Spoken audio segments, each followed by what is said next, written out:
Profecias, sonhos premonitórios, pressentimentos, visões. Como esses fenômenos se relacionam com o livre-arbítrio? Se é possível prever o futuro, isso quer dizer que nosso destino está pré-determinado? E se esse é o caso, como fica a nossa liberdade de escolha? O meu nome é Durga Prema, eu sou facilitadora de autoconhecimento, pesquisadora da consciência e do comportamento humano, porta-voz da transição planetária e da integração entre espiritualidade e ciência. E este é o 6º e último episódio dessa série sobre o livre-arbítrio. Até agora nós vimos, por diversos ângulos, que nós realmente somos livres para fazer escolhas que desenham o nosso futuro. E isso significa que existe uma relação de causalidade entre as nossas escolhas e o nosso futuro. A escolha seria a causa e o futuro seria o efeito dessa causa. Até aqui, tudo bem, tudo dentro da normalidade, né? Porém, a possibilidade de prever ou antecipar o futuro faz com que essa relação possa ser invertida. O futuro pode se tornar a causa e a escolha pode se tornar o efeito. Hein? Deu um nó aí, né? Pois é, esse é sem dúvida o tema mais complexo dessa série. Não apenas por trazer conceitos que desafiam a linearidade do tempo e a mente lógica, mas também porque se trata de um tema tabu, que levanta uma série de discussões e questionamentos filosóficos, religiosos e científicos. A ideia de que é possível prever o futuro nos faz questionar sobre a própria natureza da vida e sobre aquilo que hoje é considerado o mais difícil problema da ciência, a consciência. O que é a consciência? De onde ela surge? Hoje, a maioria dos cientistas acredita que a consciência é apenas um efeito gerado pela atividade cerebral. Mas isso equivale a dizer que a vida se origina de um pedaço de carne. Porque o cérebro, sem a consciência, sem um impulso vital inteligente que orquestra o seu funcionamento, não passa de um pedaço de carne. Num dos vídeos anteriores, nós vimos que a neurociência questiona a existência do livre-arbítrio, já que o cérebro emite sinais elétricos definindo uma escolha antes mesmo que a gente tome consciência dela. Por causa disso, muitos neurocientistas interpretam que não existe o livre-arbítrio. Porém, outra interpretação possível é a de que existe, de fato, um processo anterior à percepção da decisão, algo que precede esses impulsos elétricos e dá origem à própria atividade cerebral. E esse algo somos nós, é a nossa consciência se expressando. E nós, muitas vezes, podemos perceber essa expressão através de um pressentimento ou de uma intuição. Isso faz muito sentido, mas o problema dessa interpretação é que ela vai contra um dos maiores dogmas da ciência, que é a crença de que a vida se limita ao aspecto físico-material e, portanto, a consciência precisa estar dentro de um container físico. Então, dizer que a consciência não está confinada ao cérebro e que, na verdade, ela é a fonte dos impulsos e ondas cerebrais pode ser uma verdadeira heresia em alguns meios acadêmicos científicos. A necessidade quase obsessiva de eliminar Deus da vida humana fez com que a ciência se tornasse tão dogmática quanto a religião. E com o surgimento da neurociência e dos aparelhos que registram a atividade cerebral, a ciência encontrou seu próprio Deus. Atualmente existe um verdadeiro culto ao cérebro. E assim como um fanático religioso tenta eliminar qualquer crença diferente da sua, o mesmo tem acontecido com alguns cientistas que insistem em negar o aspecto não material ou espiritual do ser humano. Porém, esse aspecto é inegável.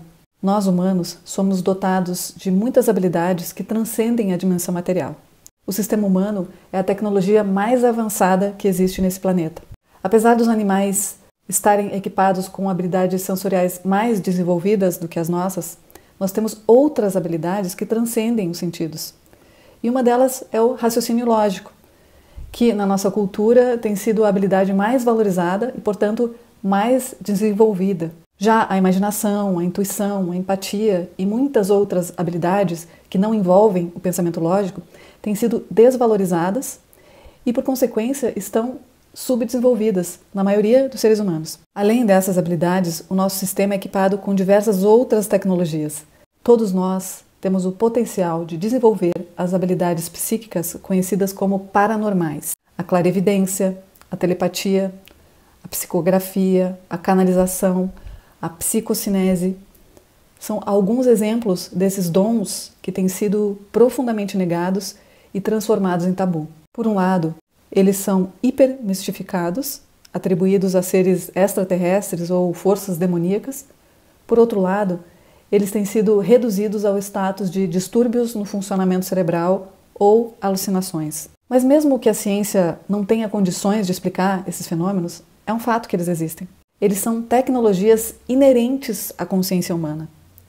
E é justamente através dessas tecnologias que o ser humano pode chegar a prever o futuro. Mas se isso é verdade, quer dizer que o futuro já está programado? Será que nós realmente temos liberdade de escolha?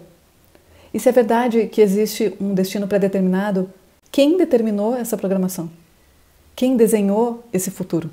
Vamos voltar ao tema que nós começamos a tratar lá no início da nossa conversa. Um dos aspectos centrais do tema que nós estamos estudando é a causalidade. Se é verdade que o futuro é um produto das nossas escolhas no momento presente, isso pressupõe uma relação de causa e efeito, onde o presente é a causa e o futuro é o efeito. No primeiro vídeo dessa série, nós falamos um pouco sobre um conceito importante que existe tanto na filosofia védica como no budismo, o karma, que de forma simplificada é traduzido como a lei da ação e reação, o que pressupõe que todo o efeito tem uma causa e que nada é por acaso.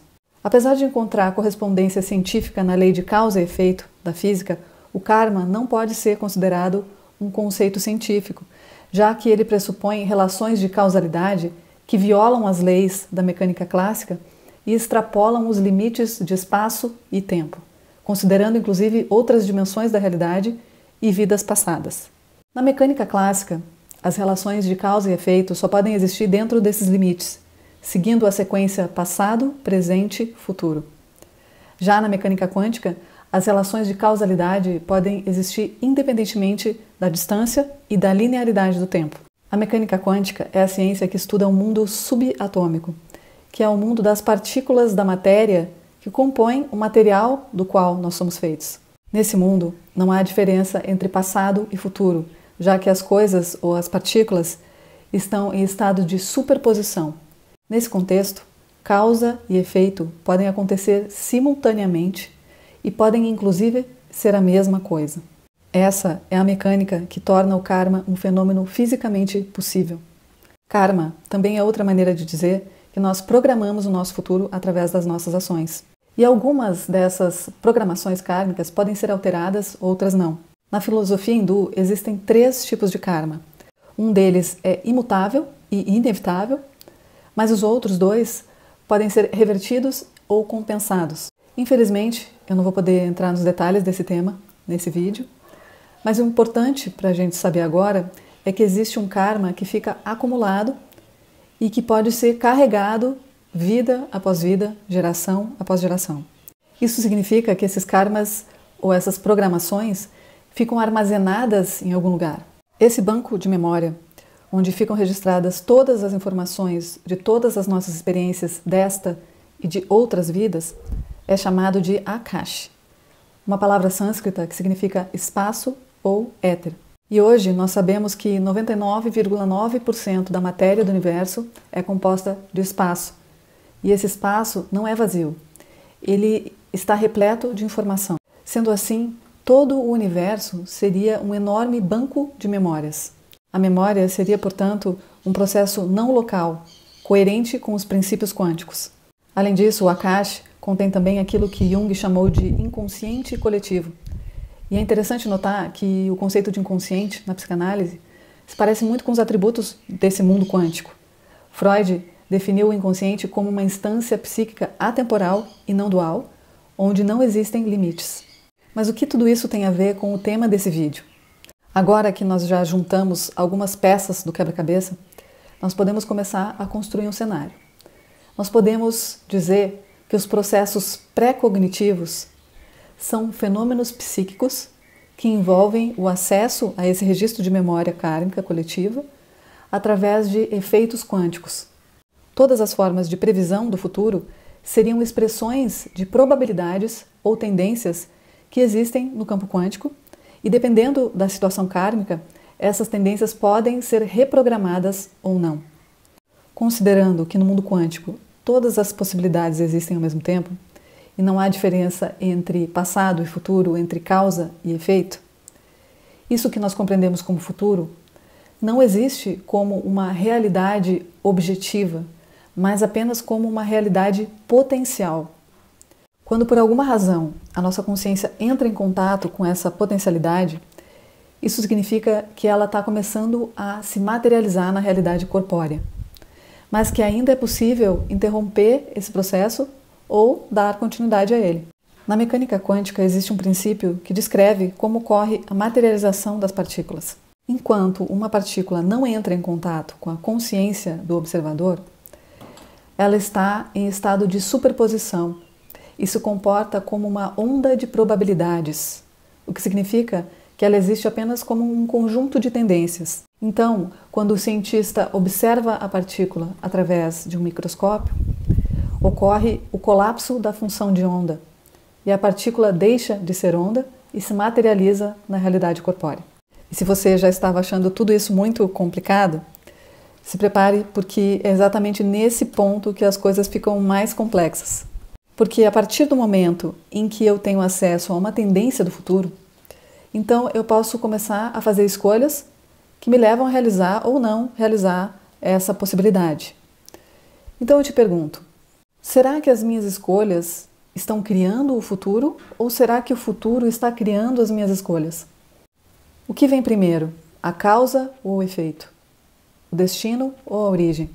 Além disso, o que determina que um potencial futuro seja acessível e que uma programação kármica possa ser modificada ou não? Na filosofia védica, o karma é descrito como um mecanismo de compensação que garante o equilíbrio e a harmonia do universo. Ele é o que garante a realização do Dharma, a lei universal da evolução, o caminho reto. Karma e Dharma são leis cósmicas que trabalham juntas e se baseiam na ideia de que tudo na natureza tem um preço. O universo é o resultado de um perfeito equilíbrio energético, de uma ordem. Por isso, toda a energia utilizada precisa ser compensada de alguma maneira. Caso contrário, o universo não pode continuar expandindo. Então, por exemplo, se eu corto uma árvore, eu estou retirando um recurso, uma energia da natureza. Mas se a lenha dessa árvore é usada para gerar calor e produzir outro tipo de energia, isso é uma forma de compensação. Mas vamos supor que eu queime uma floresta inteira. Essa energia é desperdiçada e vai gerar um desequilíbrio ambiental. E isso vai precisar ser compensado de alguma maneira. Através da lei da compensação, o universo determina os efeitos que são reversíveis ou não. De qualquer maneira, o fato de existirem karmas irreversíveis não significa que nós não temos o livre-arbítrio. Significa que, em algum momento, durante o exercício do livre-arbítrio, essa situação foi programada. Em algum momento, isso foi plantado. E agora nós estamos colhendo o que nós plantamos. Nós sempre estamos onde nos colocamos. Nós sempre criamos a realidade na qual nós estamos inseridos. E quando o universo, por alguma razão, nos permite antecipar essa realidade, antecipar uma tendência que está no campo de probabilidades, quer seja através de um sonho premonitório, de uma visão ou de uma intuição, isso significa que nós ainda temos a chance de fazer novas escolhas e reverter esse processo. Se não fosse assim, qual seria o propósito de prever o futuro? Se o futuro fosse uma fatalidade, por que o universo permitiria o acesso a ele? Aqui eu chego no final dessa série, agradecendo pelo seu interesse, pelo seu tempo, te convidando a comentar ou tirar dúvidas. E se esse conteúdo te trouxe novos insights e novas formas de ver a vida, não esqueça de apoiar o meu trabalho, me seguindo, curtindo e compartilhando as minhas postagens. Nos vemos em breve. Até já!